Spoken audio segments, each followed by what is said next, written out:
Assalomu alaykum. Hurmatli pensionerlar, pensiya yoshiga yaqinlashayotgan yurtdoshlar va ota-onasining pensiya masalalariga befarq bo'lmagan farzandlar.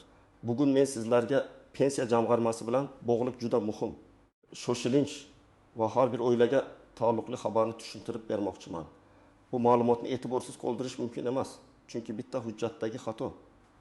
Bitta ma'lumotning kechikib yangilanishi yoki bitta arizaning vaqtida topshirilmasligi pensiya miqdoriga, to'lov muddatiga yoki imtiyozlardan foydalanish imkoniyatiga bevosita ta'sir qilishi mumkin.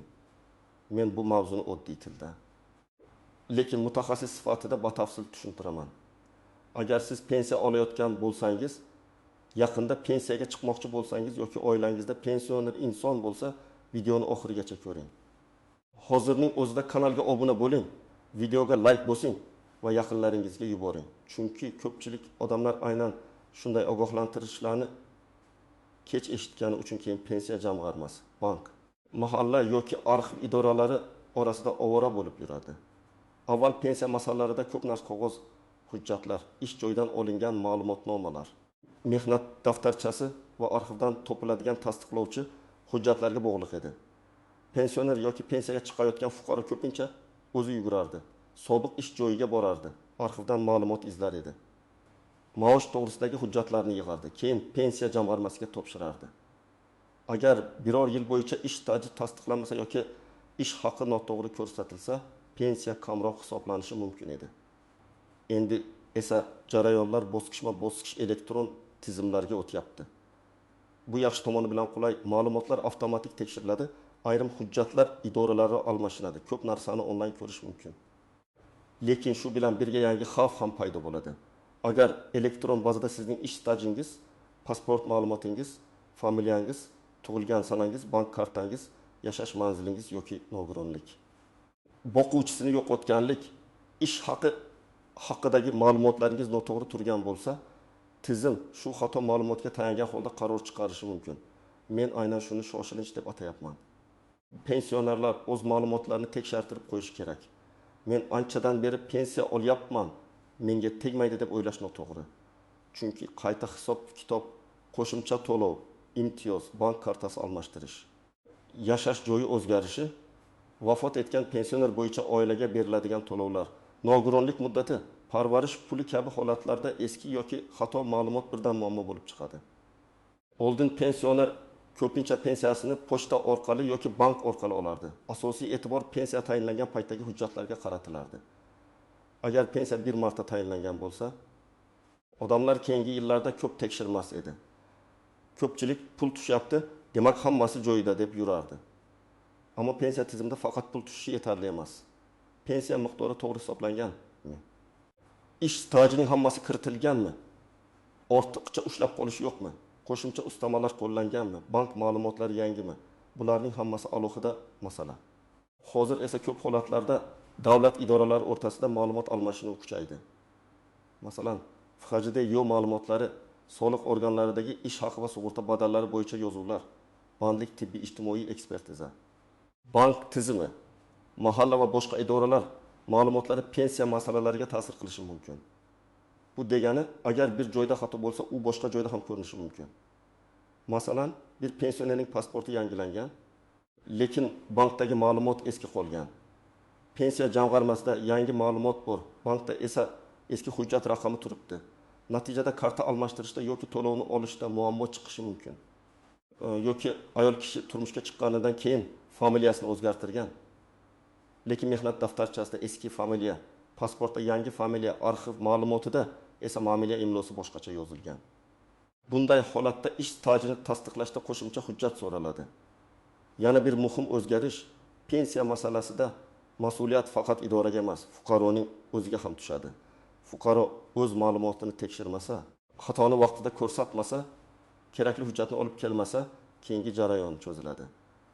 Men pensionerlarga doim shuni aytaman. Pensiya huquqi bor, lekin bu huquqni to'liq amalga oshirish uchun hujjat va ma'lumotlar toza, aniq, bir-biriga mos bo'lishi kerak. Birinchi navbatda pensiya miqdori odatda ish staji, ish haqi, pensiya turi va qonunchilikdagi ustama hamda cheklovlarga bog'liq bo'ladi. Yoshga doir pensiya, nogironlik pensiyasi, boquvchisini yo'qotganlik pensiyasi ijtimoiy nafaqa yoki boshqa to'lovlarning har biri bo'yicha talablar farq qiladi. Shuning uchun qo'shningiz bilan o'zingizni solishtirib, nega u ko'proq olyapti? Men kamroq olyapman deyishdan oldin uning staji, maoshi, pensiya turi, qo'shimcha imtiyozi, ishlagan sohasi va hujjatlari boshqacha bo'lishi mumkinligini tushunish kerak. Masalan, birinchi holatni olaylik. Ahmad aka 30 yil ishlagan, lekin uning mehnat daftarchasida 1934 yildan 1932 yilgacha bo'lgan davrda muhr aniq bosilmagan, korxona nomi keyin o'zgargan, arxivda esa ma'lumot to'liq topilmagan. Agar shu 4 yil stajga kiritilmasa, uning pensiya hisobida farq paydo bo'lishi mumkin. Bu farq oyiga takkanta 1000 so'm, big'da 1000 so'm yoki undan ko'proq bo'lishi ehtimoli bor. Aniq miqdor hisob-kitobga bog'liq.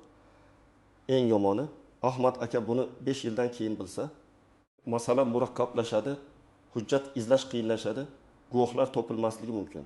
Ikkinchi holat, Zebo opa pensiya oladi, lekin bank kartasining muddati tugagan. U pensiya baribir tushadi deb o'ylaydi. Pul tushgan bo'lishi mumkin, lekin karta orqali yechib olish imkoni bo'lmaydi yoki bankda identifikatsiya talab qilinadi. Agar Zebo opa yura olmasa, farzandlari chetda bo'lsa, ishonchnoma masalasi paydo bo'ladi. Demak, oddiy karta muddati ham pensioner uchun katta muammoga aylanishi mumkin. Shuning uchun bank kartasi, telefon raqami, SMS xabarnoma, pasport muddati, yashash manzili doimo nazoratda bo'lishi kerak. Uchinchi holat. Sobir aka pensiyada, lekin qo'shimcha ravishda ishlayapti. U o'ylaydi, men ishlab yursam ham pensiyamga hech narsa bo'lmaydi. Ko'p holatda ishlayotgan pensioner pensiya olishda davom etadi, ammo ish joyi daromad, soliq yozuvlari va qonunchilikdagi alohida tartiblar ayrim to'lovlar yoki ustamalarga ta'sir qilishi mumkin. Shuning uchun men ishlasam bo'ladimi? Qo'shimcha daromad pensiyamga ta'sir qiladimi? degan savolni aniq holat bo'yicha pensiya jamg'armasidan yoki vakolatli idoradan tekshirtirish kerak. 4-holat. Bir ayol bo'g'uvchisini yo'qotganlik pensiyasini bolalar uchun oladi. Bola 12 yoshga to'ladi. Keyin kollej, texnikum yoki oliy ta'limda kunduzgi o'qishni davom ettiradi. Bu yerda muhim nuqta bor. O'qishni davom ettirayotganini tasdiqlovchi ma'lumot o'z vaqtida berilmasa, to'lov to'xtashi yoki kechikishi mumkin. Odamlar keyin nega pul tushmadi deb hayron bo'ladi. Aslida tizim bolani voyaga yetgan deb ko'rib, qo'shimcha hujjat talab qilgan bo'lishi mumkin. Men birinchi navbatda pensiyaga chiqishiga 50 yil qolgan fuqarolarga murojaat qilaman. Siz hujjat yig'ishni pensiya yoshiga yetgan kuni boshlamang. Hozirdan mehnat daftarchangizni ko'ring. Eski ish joylaringiz bo'yicha ma'lumotlar saqlanganmi? Familiya yoki istifarq harbiy xizmat, bola parvarishi, o'qish davri, imtiyozli staj. Zararli yoki og'ir sharoitdagi ishlar bo'yicha hujjatlaringiz bormi? Bularni tekshiring. Chunki pensiya kuni kelganda hujjat topilmasa, siz kutishga majbur bo'lasiz. Ikkinchi guruh, pensiyasidan norozi bo'lganlar. Agar siz men 35 yil ishlaganman, lekin pensiyam juda kam deb o'ylasangiz, hissiyot bilan emas, hujjat bilan tekshirtiring. Pensiya tayinlangan hisob-kitob varaqasini, ish staji kiritilgan davrlarni, ish haqi hisobga olingan yillarni so'rang. Ba'zan haqiqatan ham hammasi to'g'ri bo'ladi. Ba'zan esa biror davr kiritilmagan, maosh noto'g'ri olingan, arxiv ma'lumoti yetishmagan bo'ladi. 3-guruh, nogironligi bo'lgan pensionerlar. Nogironlik muddati, qayta ko'rik sanasi, guruh o'zgarishi, parvarish bilan bog'liq to'lovlar. Tibbiy ijtimoiy ekspertiza xulosasi juda muhim. Agar qayta ko'rik sanasi o'tib ketsa yoki ma'lumot tizimga kech tushsa, to'lovda uzilish bo'lishi mumkin. Bu yerda pensionerning o'zi yoki yaqinlari sanalarni yozib qo'yishi kerak. Idora o'zi biladi deb yurmang. Chunki hayotda texnik kechikishlar bo'lishi mumkin. 4-guruh, yolg'iz yashaydigan keksalar. Bunda insonlar ko'pincha hujjat, karta, telefon, SMS, ariza masalalarida qiynaladi. Farzandlar, qo'shnilar, mahalla faollari ularga yordam berishi kerak. Men farzandlarga aytaman, ota-onangizning pensiyasi tushyaptimi, kartasi ishlayaptimi, pasport yangimi, telefon raqami o'z nomidami, pensiya jamg'armasidan xabar kelsa kim o'qiydi? Ularni tekshirib qo'ying. Bu hurmat va mas'uliyatdir. Agar sizning pensiyangiz muntazam tushayotgan bo'lsa, pasport ma'lumotlaringiz yangilangan bo'lsa, bank kartangiz ishlayotgan bo'lsa, yashash manzilingiz o'zgarmagan bo'lsa, nogironlik yoki boquvchisini yo'qotganlik kabi muddatli hujjatlaringiz bo'lmasa va pensiya miqdori bo'yicha e'tirozingiz yo'q bo'lsa, siz vahimaga tushishingiz shart emas. Lekin bu umuman tekshirmayman degani emas. Men tavsiya qilaman. Ha, yilga kamida bir marta o'z ma'lumotlaringizni tekshirtiring. Masalan, oddiy pensioner oyma-oy pensiyasini olib yuribdi. Lekin kartasi muddati 2 oy ichida tugaydi. Bankka borib almashtirishda muammo bo'lmaydi.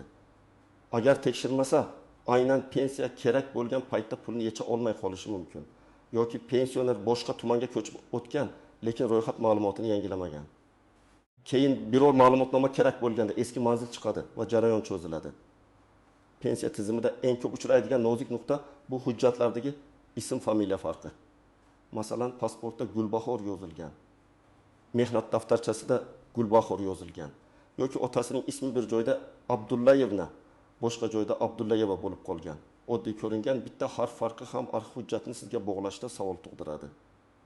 Bunday holatda AHD yo hujjatlari, nikoh guvohnomasi, familiya o'zgarganini tasdiqlovchi hujjat, sud qarori yoki boshqa tasdiqlar kerak bo'lishi mumkin. Ikkinchi nozik jihat sobiq korxonalar yopilgan bo'lishi. Ko'p odamlar 1990 yillar yoki 2000 yillarning boshida ishlagan korxonalarni hozir topa olmaydi. Korxona tugatilgan, nomi o'zgargan, hujjatlar arxivga topshirilgan yoki umuman tartibsiz saqlagan bo'lishi mumkin. Bunday paytda viloyat, tuman yoki idoraviy arxivlarga murojaat qilinadi. Agar arxivda ma'lumot bo'lmasa, ayrim holatlarda boshqa tasdiqlovchi hujjatlar yoki belgilangan tartibdagi huquqiy yo'llar ko'rib chiqiladi. Lekin buni oxirgi kunda emas, oldindan qilish kerak. Uchinchi nozik jihat ish haqi ma'lumotlari. Pensioner men ko'p maosh olganman deydi, lekin hujjatda bu tasdiqlanmasa, hisob-kitobga kiritish qiyin bo'ladi. Ba'zan korxona maoshni rasmiy ko'rsatmagan bo'ladi. Ba'zan hujjatlar yo'qolgan bo'ladi. Ba'zan odam og'zaki kelishuv asosida ishlagan bo'ladi. Pensiya hisobida esa rasmiy tasdiqlangan ma'lumot muhim. Shuning uchun hozir ishlayotganlar ham buni eslab qo'ysin. Rasmiy ish, rasmiy maosh va to'liq yozuv kelajakdagi pensiyangizdir. 4-nozik jihat ortiqcha to'lov va qaytarish masalasi. Agar pensioner noto'g'ri ma'lumot bergani yoki o'z vaqtida xabar bermagani sababli ortiqcha pul olgan bo'lsa, keyin uni qaytarish talabi paydo bo'lishi mumkin.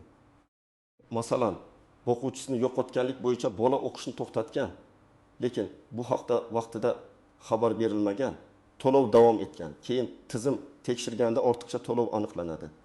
Bunday holatda oila uchun og'ir bo'ladi. Shuning uchun har qanday o'zgarishni yashirmaslik kerak. 5-nozik jihat ishonchnoma orqali pensiya olish. Keksalar ba'zan farzandiga yoki boshqa odamga ishonchnoma beradi. Bu qulay bo'lishi mumkin, lekin ehtiyotkorlik ham kerak. Ishonchnoma kimga berilyapti? Muddati qancha? Qanday vakolatlar bor?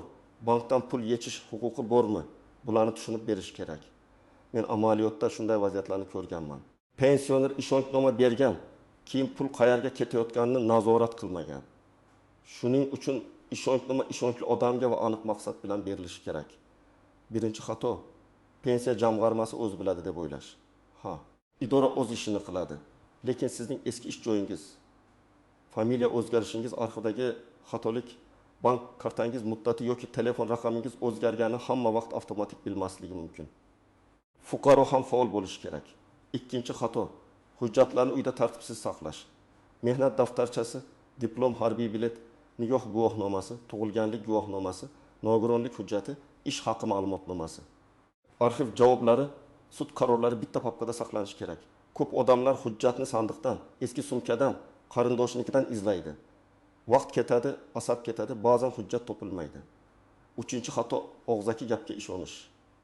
Falonchi aytdi, menga shunaqa to'lov berilar ekan. Qo'shnim shunday qilib pensiyasini oshiribdi. Internetda yozibdi degan gaplar yetarli emas. Har bir holat qonunchilik va hujjat bilan tekshiriladi. Siz pensiya jamg'armasining rasmiy bo'limiga, Davlat xizmatlari markaziga yoki vakolatli mutaxassisga murojaat qiling. Rasmiy javob oling. 4-xato, arizani yozmasdan faqat shikoyat qilish. Agar pensiya miqdorini qayta ko'rib chiqishni xohlasangiz, og'zaki norozilik yetmaydi. Ariza yozish kerak. Arizada kimligingiz, pasport ma'lumotlaringiz, pensiya turi, nima sababdan qayta ko'rib chiqishni so'rayotganingiz, qaysi davr stajga kiritilmagan deb o'ylayotganingiz, qaysi hujjatlarni ilova qilayotganingiz aniq bo'lishi kerak. Endi eng muhim qismga o'tamiz. Bugundan boshlab nima qilish kerak? Men sizga aniq tartibni aytaman. Birinchi qadam. Hujjatlaringizni yig'ing. Pasport yoki ID karta, mehnat daftarchasi, diplom, harbiy bilet, nikoh yoki ajrim guvohnomasi, familiya o'zgarganini tasdiqlovchi hujjat, bolalar tug'ilganlik guvohnomalari, nogironlik bo'yicha hujjatlar, bank kartasi ma'lumotlari, pensiya tayinlanganligi bo'yicha eski hujjatlar, arxiv ma'lumotnomalari bo'lsa, hammasini bir papkaga soling. Asl nusxasini alohida, nusxalarini alohida saqlang. Ikkinchi qadam. Pensiya ma'lumotlaringizni tekshirtiring. Buning uchun yashash joyingizdagi pensiya jamg'armasi bo'limiga murojaat qilishingiz mumkin. Shuningdek, davlat xizmatlari markazi yoki rasmiy elektron xizmatlar orqali ma'lumot olish imkoniyatlari mavjud bo'lsa, ulardan foydalaning. Agar internetdan foydalanishni bilmasangiz, farzandingizdan, ishonchli qarindoshingizdan yoki mahalladagi mas'ullardan yordam so'rang. Lekin shaxsiy parollaringizni, bank karta, PIN kodingizni, SMS kodlarini hech kimga bermang. 3-qadam. Hisob-kitobni so'rang. Agar pensiya miqdoriga shubhangiz bo'lsa, mening pensiyam qanday staj va qanday ma'lumotlar asosida hisoblanganini tushuntirib bering deb murojaat qiling. Bu mutlaqo tabiiy huquqiy savol. Siz janjal qilishingiz shart emas. Tinch, aniq va hujjat bilan gapiring. Masalan, men 1907 yildan 1992 yilgacha falon korxonada ishlaganman, lekin bu davr hisobga olinganmi, tekshirib berishingizni so'rayman deb yozing. 4-qadam, xato topsangiz, darhol ariza bering. Arizada pensiya ish hujjatlarimni qayta ko'rib chiqishingizni, falon davr bo'yicha ish stajimni tekshirishingizni, ilova qilingan hujjatlarni hisobga olishingizni so'rayman deb yozish mumkin. Arizaga hujjat nusxalarini ilova qiling. Arizani topshirganingiz haqida kirim raqami yoki tasdiq oling. Bu juda muhim. Chunki keyin men topshirgandim degan gap emas, rasmiy tasdiq kerak bo'ladi. 5-qadam. Bank masalasini tekshiring. Pensiya tushadigan kartangizning muddati, bankdagi telefon raqamingiz, pasport ma'lumotlaringiz, SMS xabarnoma ulanganmi, kartada cheklov yo'qmi? Bularni bankdan aniqlang. Agar pensiyaga yura olmasa, bankning amaldagi tartibiga ko'ra yaqinlari yordam berishi, ishonchnoma rasmiylashtirishi yoki bank bilan alohida tartibni aniqlashi mumkin. Lekin karta va kodlarni begonalarga bermang. 6-qadam. O'zgarishlar haqida xabar bering. Yashash manzili o'zgarsa, pasport almashsa, nogironlik guruhi o'zgarsa, bola o'qishni to'xtatsa yoki o'qishga kirsa, pensioner ishga kirsa yoki ishidan chiqsa, o'quvchisini yo'qotganlik pensiyasiga ta'sir qiladigan holat yuz bersa, buni vaqtida bildiring. Bu keyingi muammolarning oldini oladi. 7-qadam. Har bir javobni yozma oling. Agar sizga bo'lmaydi deyishsa, nima uchun bo'lmasligini yozma tushuntirishni so'rang. Yozma javob bo'lsa, siz uni o'rganasiz, kerak bo'lsa yuqori tashkilotga yoki huquqiy maslahatga murojaat qilasiz. Og'zaki javob bilan masala ko'pincha havoda qolib ketadi. Tasavvur qiling, olim 2 yoshli Karim aka 32 yil ishlagan.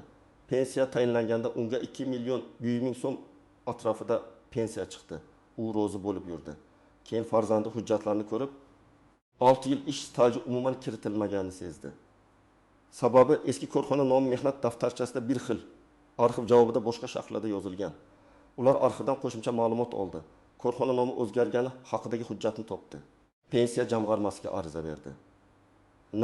Natijada pensiya qayta ko'rib chiqilishi mumkin bo'lgan holat yuzaga keldi. Men bu yerda aniq oshadi deb va'da bermayman, chunki har bir hisob alohida, lekin tekshirishning o'zi juda muhim. Yana bir misol. 7 yoshli Mohira opa pensiyasini kartadan olardi. Telefon raqami o'g'lining nomida edi. O'g'li chet elga ketdi. SIM karta ishlamay qoldi. Bankdan tasdiqlash kodi kerak bo'lganda opa pulni boshqarishda qiynaldi. Agar ular oldindan telefon raqamini yangilab, bankdagi ma'lumotlarni tartibga keltirganida bunday muammo bo'lmas edi. Demak, pensiya faqat pensiya jamg'armasi masalasi emas. Bank va aloqa ma'lumotlari ham muhim. Yana bir holat. Boquvchisini yo'qotgan oila farzandi 15 yoshga to'ldi.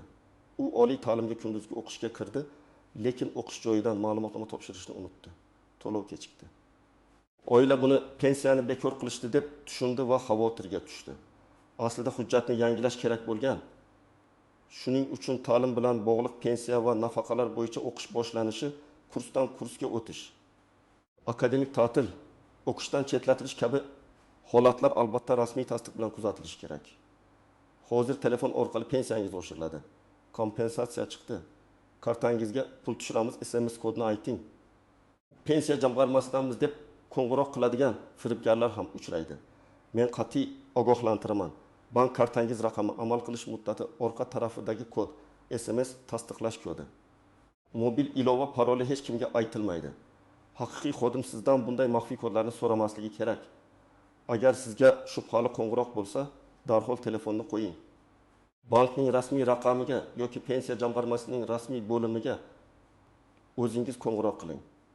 Hech qachon yuborilgan notanish havolaga kirmang.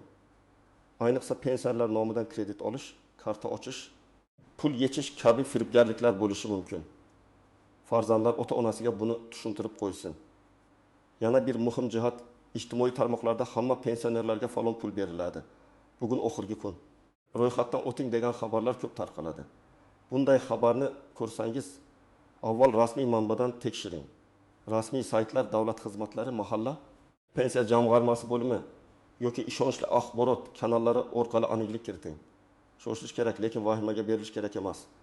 Ariza yozayotganda oddiy, tushunarli va aniq yozing. Menga pensiyamni oshirib bering degan umumiy gap yetarli emas. Nima sababdan oshirilishi kerak deb o'ylayapsiz? Qaysi davr, qaysi ish joyi, qaysi hujjat, qaysi xato haqida gap ketayotganini yozing. Masalan, shunday mazmun murojaat qilish mumkin. Men falonchi yoshga doir pensiya oluvchiman. Pensiya ish hujjatlarini qayta ko'rib chiqib, 1991 yildan 1996 yilgacha falon korxonada ishlagan davrim ish stajimga kiritilgan yoki kiritilmagani tekshirib berishingizni so'rayman. Mazkur davrni tasdiqlovchi mehnat daftarchasi nusxasi va arxiv ma'lumotnomasini ilova qilaman. Mana shunday aniq yozilgan ariza ko'rib chiqish uchun qulay bo'ladi. Agar siz nogironlik bo'yicha murojaat qilsangiz, qayta ko'rik sanasi, guruh tibbiy xulosa, qo'shimcha parvarish ehtiyoji haqida aniq yozing. Agar boquvchisini yo'qotganlik bo'yicha murojaat qilsangiz, bolaning tug'ilgan sanasi, o'qish joyi, kunduzgi ta'limda o'qiyotgani. Ma'lumotnoma ilova qilinganini ko'rsating. Har bir arizada aloqa raqami va manzil to'g'ri bo'lsin.